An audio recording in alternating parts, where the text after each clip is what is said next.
Marquer sa solidarité. C'est la première fois que les Diables Rouges jouent avec ce maillot, le fameux deuxième maillot. Et c'est vrai qu'ici, les Portugais disaient on veut, comme ils disaient, involvido les Portugais. Nous voulons rendre hommage aux victimes belges. Et le mot qui est le plus souvent cité, c'est le mot de la place. Je vous disais, lors de l'Euro, ce stade pouvait contenir 30 000 supporters de cette double opportunité. Le coup d'envoi est donné. Je ne vous ai pas dit que... Alors... João Mario du Sporting qui a trouvé Ronaldo. Ronaldo poursuivi par Denayer. C'est un bon test pour Denayer aussi évidemment aujourd'hui. Ronaldo et Denayer. 20 ans Denayer, ah, c'est joli. Et le tir, le premier tir bien poussé par Courtois. Première frappe du match. Et la deuxième encore Courtois, oui. On va apprendre à le connaître. Alors que le réalisateur nous remonte le geste de Ronaldo qui a permis à João Mario de frapper. Courtois repousse. Et puis une deuxième frappe. Repoussé à nouveau. Ouais, il fait ça toujours joliment entre les jambes donc de Denayer. Et le réalisateur va devoir quand même revenir tout doucement parce que Mertens est en train va donner le deuxième coup de poing, qui est le seul joueur de la sélection qui est né dans le district de Leiria, donc là où nous nous trouvons maintenant, titulaire lors de... Bien joué de la part de l'arrière droit avec un centre, il est bon et de nouveau Courtois sur cette reprise. C'est Denayer qui a touché la balle, pressé qu'il était, et ça fait un troisième arrêt de Courtois, 34e sélection pour Thibaut. Voilà, non, c'est pas Denayer, moi j'ai eu l'impression ici tout en haut, mais clairement, oui, c'est Nani qui pique cette tête. Super barré de Thibaut, là vraiment. Il est chaud, hein, Thibaut. Ah, il est chaud, hein, Thibaut. Ah, il est bien, oui. Il n'est pas gêné par les supporters, ils sont dans son dos, lui. Hein. C'est clair. Alors, et nouvelle tête. Oh là, et là, transversale, il a touché encore Thibaut. Ça chauffe quand même, hein.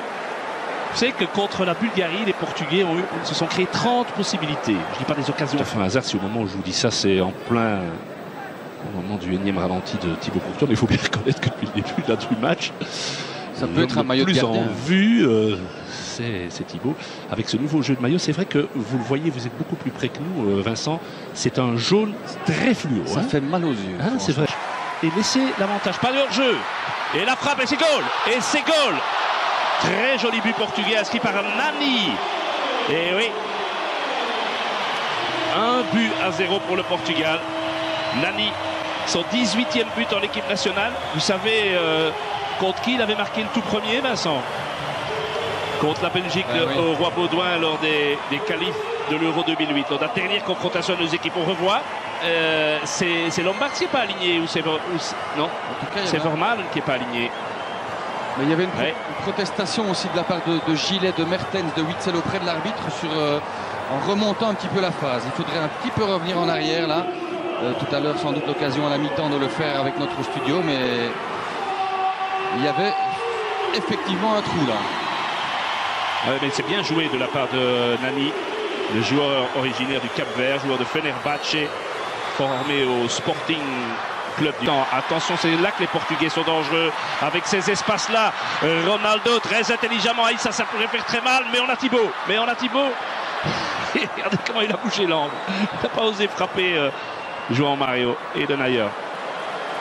Et si je vous rappelle que le gardien à l'époque c'était un certain Steinen, ça avait fait beaucoup de bruit, les déclarations de notre gardien. On revoit cette phase, on entend parler avec João Mario, qui finalement a galvaudé. Ronaldo a donné le ballon sur le côté. Et la tête de goal. Ah oui, là on s'est fait manger. Ronaldo a tout fait lui-même. Et là notre axe central, il faut bien reconnaître que ça, on apprend au plus haut niveau. Hein. C'est 2-0. Moi je sais plus quand on a été mené 2-0 sous l'Erwin Mots. Ça, moi j'ai pas de souvenir.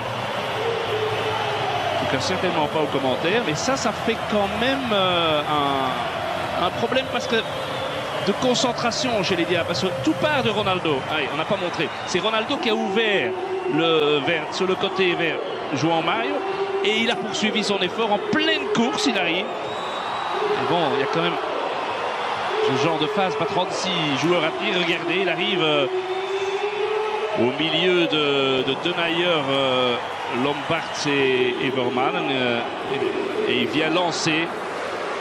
C'est son 56e but en équipe nationale en 125 sélections. Il n'est plus qu'à 2 sélections du record de Luis Figo. Mais là, 2-0. Les joueurs les Belges, coup de sifflet, le centre de Mertens. Elle était pour la reprise de Witsel. Elle était bonne. très très bonne, qui est le seul joueur belge qui a déjà évolué dans ce stade, puisque lorsqu'il était à Benfica, Leiria était toujours en première division, l'Union de Leiria. Mais belle action peut-être collective, la meilleure jusqu'ici, avec ce centre, la reprise, et c'est l'inévitable Pep qui était sur la... Celui-ci n'est pas mieux donné. Gilet. Et attention, c'est là que les Portugais peuvent faire mal. Surtout de l'autre côté. Il y a un sprint, le ballon arrive, aïe aïe aïe. André Gomes. Gilet avait été bousculé là, il réclame une faute dans le grand rectangle portugais, hein. C'est la raison de son absence. Enfin, je veux dire que toute l'équipe était complètement déséquilibrée lors de la reconversion de fait offensive. Oui, le duel gagné de la tête par Dani Gilet. Oh, quelle erreur! Ça n'a pas payé cash, mais... C'est pas payé cash, mais regardez. Là, déjà Nani qui gagne beaucoup trop facilement son duel face à Lombard. On se réjouissait, c'est vrai, de notre père central lors du match, notamment à Paris. Mais ici, voilà, ici Guillaume Gilet, voilà un mauvais contrôle. Le mieux petit ballon entre les Italiens. Elle est belle, et il n'a pas assez suivi assez vite, Chalny, c'est dommage. C'était pas Chalny, c'était Lombard, je pense, qui est monté. Oui, c'est Lombard. Oui, c'est Lombard qui est venu se mettre à côté de Lukaku. Mais quelle belle frappe, légèrement déviée. Ah oui, il est attentif, le gardien portugais. C'est le deuxième tir cadré des Belges. Avec Lukaku, premier centre, il est bon. Oh, il est magnifique. Ouais, il est magnifique, doublé Lukaku. Oh, incroyable. C'est un but fantastique. Incroyable. Quel but symbolique. Il est sur le terrain depuis 60 secondes tout au plus. Centre de Jordan et but de Romelu. Ça, c'est le genre de truc quand même qui, dans l'histoire du foot, est beau. Hein. Ah ça, j'ai l'impression qu'il y a un papa et une maman qui doivent, je sais pas, être dans un état fantastique de bonheur. Ah, c'est bien. Et il est magnifique ce centre. Ah, et Lukaku, le Lukaku anglais, hein. Le Lukaku anglais. Enfin un but pour Romelu en équipe nationale. 16 mois et 17 jours, son dernier but en équipe nationale. Donc l'Islande, ça faisait une paye. Hein. 12 novembre 2014. Il y a une très belle frappe, mais c'est pas lui qui tire. Et joli en France. Le titulaire arrière gauche reste Cohen Traun, hein, qui est blessé. Nobody has scored more goals in the competition than Ronaldo, and nobody has scored more goals in the finals than Cristiano Ronaldo. Another record for Cristiano Ronaldo. And Ronaldo. It's Ronaldo. He does it again. And it counts. Had a quick look over the shoulder just to assure himself that he was onside. It's cruel on Hungary, but Portugal, the 2016 winners. Au terme d'une défaite et le gardien, ça veut tout dire. Que dans l'analyse foot, on a tout dit. Hein. Et cet homme est quand même génial. Hein. Et il est là. Et